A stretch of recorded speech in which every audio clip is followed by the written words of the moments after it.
So Hugh, just from a personal perspective, why are you excited about the cost of dull? Are there frustrations that you think it's going to address?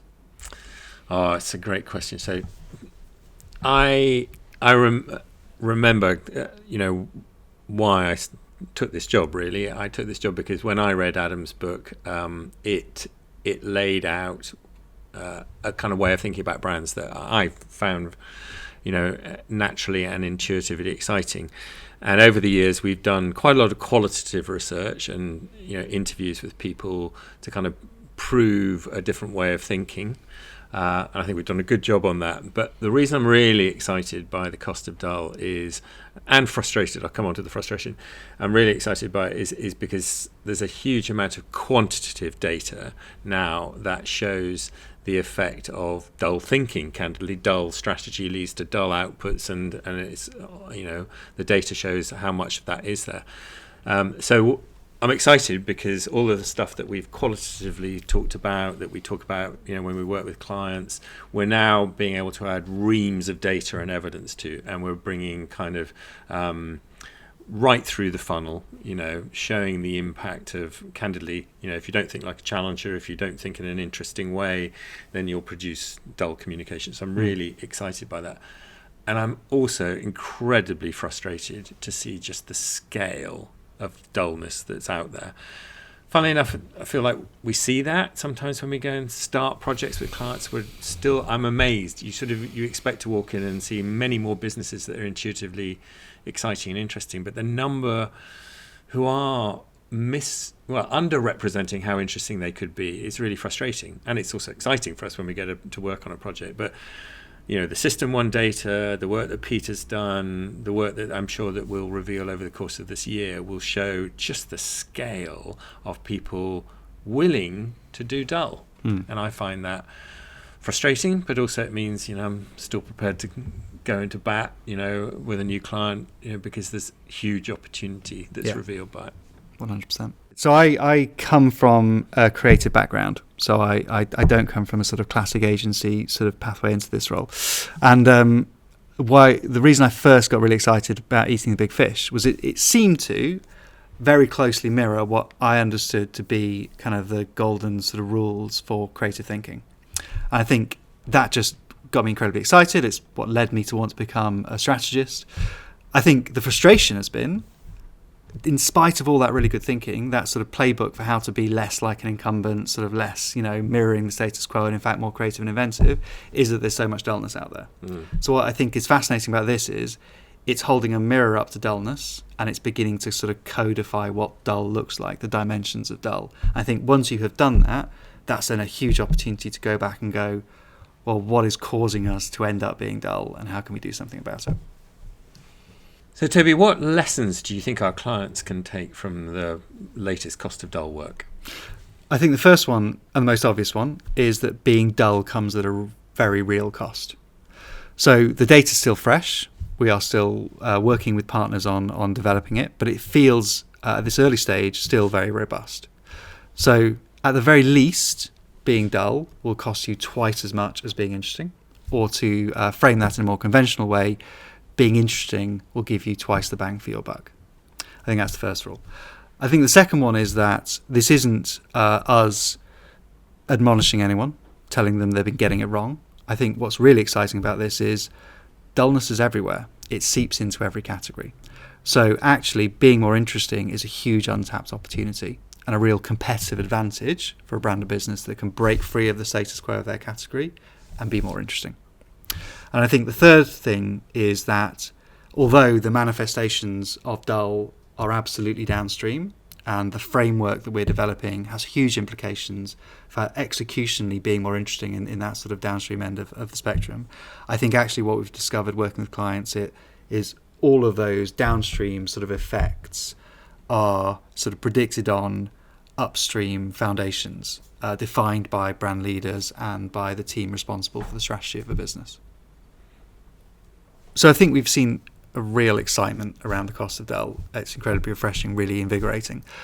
We've also had some really interesting questions and challenges and pushback, I think. So can you talk about any that you've heard?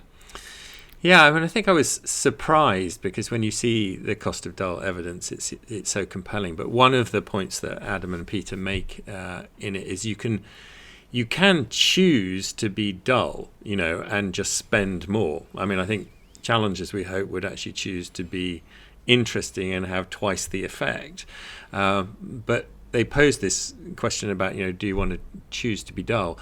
And we have encountered clients, particularly market leaders, who see that the default position of incumbency and the fact that they've got quite deep pockets, they don't seem that prepared to change or to challenge their own ways of thinking. So I found that quite fascinating, which is you'd have thought everybody wanted it to be more interesting, but actually some people are just choosing to spend more and maintain their incumbent position. It's fascinating because I think when we talk about challenger and incumbent, I think an obvious sort of misconception to make would be that we imagine incumbency to be entirely a negative thing. There is no good reason to ever be an incumbent in any aspect of your business. But of course, that isn't true, is it? No, it's certainly not true. I mean, unfortunately, there are many more challenges in the world than there are market leader incumbents, but the benefits of market leadership and sort of incumbent market leadership are well documented. It's kind of and they are default benefits. Every dollar you spend in that position is more efficient. You have more awareness. You're more familiar. You have more top of mind salience. All of these things are playing in your benefit. So that sense of it being necessarily negative I think is misplaced. I think all it highlights is that if you want to knock them off their perch, you really have to think differently and work harder, and that starts right upstream. The cost of dull work shows the dangers of not thinking differently upstream. You get dull downstream work, but incumbency is a good place to be actually if you can get there. So you've talked about being more interesting as a choice. I'd be interested to get your perspective from your experience working with clients on what might be the sort of the drivers of that choice. What are the factors, the criteria that would lead one as a brand leader to think, I might have to be more interesting, or I might have the opportunity to be less interesting here?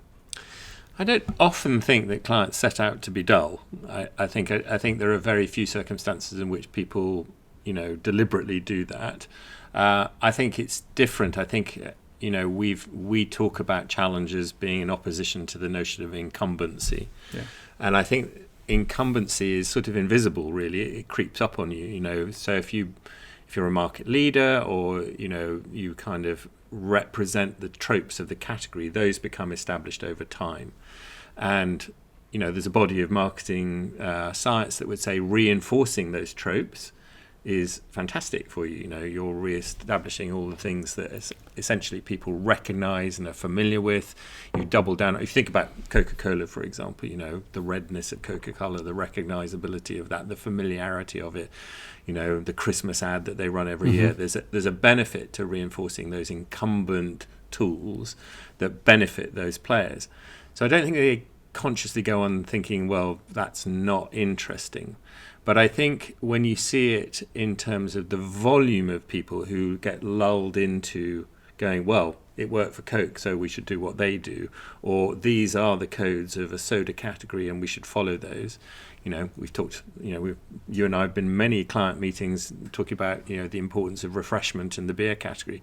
Can't really walk away from refreshment, but you must recognize that everybody's playing in refreshment. If you want to be the one that's is interesting in that category, simply talking about refreshment won't be enough. So I don't think people set out to be dull. I think it creeps up on them over time, and for some players it's actually a benefit because you're reinforcing things that are familiar. But for anybody who wants to punch above their weight, for anybody who wants to sort of break the status quo, it's not an option.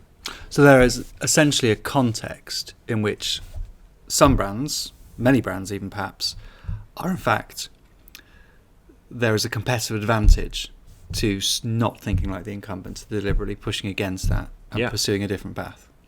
Well, I think we years ago when we first sort of started thinking about challenger thinking, we talked about the idea that, being number 2 in fast food in North America and following the playbook of McDonald's you're probably going to have a huge business. There's very little risk in probably doing something very similar to them.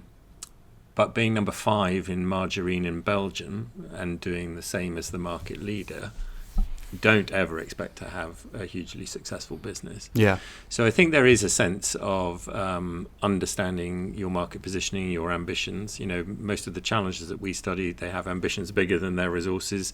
They recognise they've got to do something to progress the category and change the criteria of choice in their favour. And following the path of the incumbent is really not helpful. So, but I do think it's not simply about market size. We've often said challenger isn't about market position alone. For us, as you know, Nike is still a challenger for us, and Airbnb is still a challenger for us. So I think the very best examples understand that they can be consistent yet surprising. They can use their scale to act like a challenger and stretch their lead even further. But I do think brands that rest on their laurels, people who think they've established the category and can't move the narrative forward, that's dangerous territory. That's interesting, and it's interesting when we look back sort of at how the world might have been 10 or 15 or even 20 years ago. Do you think with the benefit of your long experience, Thanks. you think I'll take that as a compliment. do you think that the context has changed? I suppose I wonder if obviously implicit in that is whether it's become more volatile, and whether in fact once upon a time being number 2 or even maybe number 3 and still acting like the incumbent might have been a safer strategy than perhaps it is now, with a lower bar to entry, a much faster pace of culture. Do you think maybe the context for whether it's safe to be dull and whether it's a risky thing to do to try and be interesting, and whether that perhaps that relationship has changed somewhat? I think there's so much in that. I mean, I think, as you said, there are fewer barriers to entry for brands to launch, and come into the public consciousness. There's much greater awareness and desire for people to try and be distinctive. So I think one of the things that you could observe is that the number of players in any one category who have now contributed to the sea of sameness has grown. Many more competitors, more people contributing to that sea of sameness. So I think that's it's a sea change over sort of 20 years. I think you've then got the impacts of things like the algorithm and AI that reinforce these things. You've got the fragmentation of media that means that it's harder for people to break through and actually be salient, because there's so much so many different ways to sort of try and drive awareness. So I think it's in that sort of era of complexity, one is driven to thinking, well, there must be a whole set of new rules. I don't think the rules of how have really changed. I think you still need, very basic sort of principles. You still need to be compellingly different. You still need to be distinctive. You still need to drive salience and awareness. And you need people to be kind of emotionally engaged with your brands. So those are truisms of great marketing, even beyond whether we think they're right for challengers. But I think, I've been studying challengers for a long time, and we see them as the sort of poster children for doing that at their best. So I think it's got more complicated, and a greater proliferation, but I don't think that really changes the fundamentals. It's just we're able to bring to life now some of the evidence that says actually we're wasting our money doing it the way that we're doing it at the moment. Yeah.